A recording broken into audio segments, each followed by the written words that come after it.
Petroleum مصنوعات کی قیمتوں میں کمی کر دی گئی۔ وزیر اعظم شہباز شریف نے پیٹرولیم مصنوعات کی قیمتوں میں کمی کی منظوری دے دی۔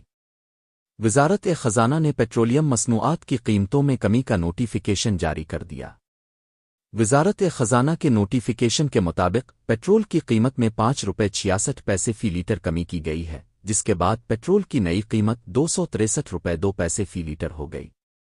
ڈیزل کی قیمت میں 1.39 فی لیٹر کمی کی گئی ہے، جس کے بعد ڈیزل کی نئی قیمت 275.41 فی لیٹر مقرر ہو گئی۔